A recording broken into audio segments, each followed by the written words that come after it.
রাঙামাটিতে ২ মাস ধরে পানিবন্দী কয়েক হাজার মানুষ।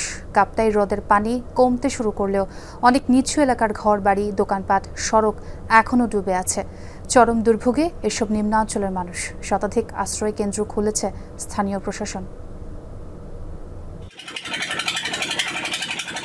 লংদু এলাকার চিত্র এটি। উজান থেকে নামা পানিতে প্লাবিত ঘরবাড়ি, দোকানপাট, বিদ্যালয়, তলিয়ে গেছে ফসলি জমি। সড়ক ডুবে থাকায় ব্যাহত হচ্ছে যান চলাচল। খোলা হয়েছে 18টি আশ্রয় কেন্দ্র। দ্রুত পানিটা কমায় দেওয়া হোক, এই লংগদু উপজেলাবাসী যাতে সুস্থভাবে তার বাড়ি ঘর ফিরে যেতে পারে। খুব কষ্টে আছি, দুর্ভিক্ষে আছি, আমরা পাইতেছি না খাইতে ভালোভাবে, আমরা পাইতেছি না চলতে ভালোভাবে। এই পানি কেজি আনতে পারতে আসছে না, পানিও খাইতে পারতে আসছে না, সব তলার নিয়ে পানি দেখা যায় বাসায় চলে আসে। আর এবার যে পানি বাড়াটা হয়েছে ওইটা একটু বেশি বেড়ে গেছে। রাঙ্গামাটির পৌর সদরের শান্তিনগর, পৌর কলোনি, ইসলামপুর, আসামবস্তি সহ বেশিরভাগ এলাকার চিত্র একই। অনেকে ঘর ছেড়ে অন্যত্র আশ্রয় নিয়েছেন। দেখা দিয়েছে সুপেয় পানির সংকট। পানি কমে বাড়ে, এই অবস্থা আমাদের চলাফেরা করতে খুবই কষ্ট হয়। ছোট ছোট ভাই বোন আছে, তারা স্কুল প্রতিষ্ঠানে আসতে পারতেছে না, যার কারণ এই যে রাস্তাঘাট সব পানির তলে তলিয়ে আছে। স্কুল কলেজে পড়াশোনা করে, স্কুলে পড়াশোনা করে, তাদের যাতায়াতের জন্য খুব কষ্টকর হয়ে যায়। পানি নিয়ে অনেক অসুবিধা আছে, আমাদের চলাচলের রাস্তাটাও অসুবিধা। নানিয়ারচর, বিলাইছড়ি, বাঘাইছড়ি, বড়কল, জোড়াছড়ির নিচু এলাকাও প্লাবিত। জেলা প্রশাসনের তথ্য মতে সবচেয়ে বেশি পানিবন্দী পরিবার লংদু, বাঘাইছড়ি ও সদরে। সেখানে 70 টন খাদ্যশস্য বরাদ্দ দিয়েছে স্থানীয় প্রশাসন। কাপ্তাই হ্রদের পানি বৃদ্ধি পাওয়ায় 16টি জলকপাট দিয়ে ছেড়ে দেওয়া পানি কর্ণফুলী নদীতে গিয়ে পড়ছে। পানি বৃদ্ধি পাওয়ায় প্লাবিত হচ্ছে নিম্নাঞ্চল। জুবাইদ ইবনে শাহাদাত, যমুনা নিউজ। দর্শক, জলাবদ্ধতার এখন কি অবস্থা সেই খবরাখবর জানবো। রাঙামাটি থেকে যুক্ত হচ্ছেন সহকর্মী শামসুল আলম। শামসুল, জলাবদ্ধতা নিয়ে নিরসনে প্রশাসন বা স্থানীয়দের কোনো পদক্ষেপ আপনি দেখলেন কিনা? কি তথ্য আছে আপনার কাছে, জানাবেন আমাদের সার্বিক খবরাখবর। ধন্যবাদ সোয়া।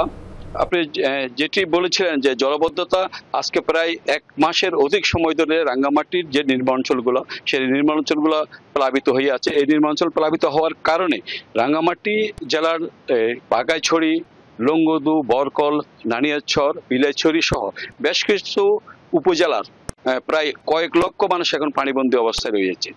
এইসব পানিবন্দী অবস্থার রয়ার কারণে তারা মানবতার জীবন যাপন করছে। ইতিমধ্যে প্রশাসনের সাথে আমরা কথা বলেছি। প্রশাসনের পক্ষ থেকে, জেলা প্রশাসনের পক্ষ থেকে যেসব ক্ষতিগ্রস্ত এলাকা রয়েছে সেসব ক্ষতিগ্রস্ত এলাকার লোকজনের মাঝে প্রায় 70 মেট্রিক টন খাদ্যশস্য তারা বিতরণ করেছে প্রশাসনের পক্ষ থেকে। তবে এখনো পর্যন্ত যেসব এলাকা পানিবন্দী লোকজন রয়েছে তারা অনেক দুর্ভোগের মধ্যে রয়েছে। আপনি জানেন গতকালকে থেকে কাপ্তার যে বাঁধ রয়েছে, এই পানি যে ছাড়া হতো সে পানি তারা বন্ধ করে দেওয়া হয়েছে। বন্ধ করে দেওয়ার পরে বর্তমানে কাপ্তাই লেকের যে পানির স্তর রয়েছে সেই স্তর প্রায় এখন 108-এর উপরে এখন পানির স্তর অবস্থান করছে। এই কাপ্তাই হ্রদের যে পানি স্তর রয়েছে তা 109 ফিট হলে বিপদসীমার উপর দিয়ে প্রবাহিত হয়, তবে বর্তমানে 108-এর উপরে রয়েছে। আরেকটি বিষয় আপনাকে জানিয়ে রাখি, এই পানি বৃদ্ধি হওয়ার কারণে গতকালকে রাঙ্গামাটি শহরের রিজার্ভ বাজার এলাকাতে একজন লোক পানিতে পড়ে সে মৃত্যুবরণ করেছে। ইতিপূর্বে বাঘাছড়ি এলাকাতেও একজনের মৃত্যু হয়েছে। এই নিয়ে পানি বৃদ্ধির ফলে রাঙ্গামাটিতে 2 জনের মৃত্যু হয়েছে।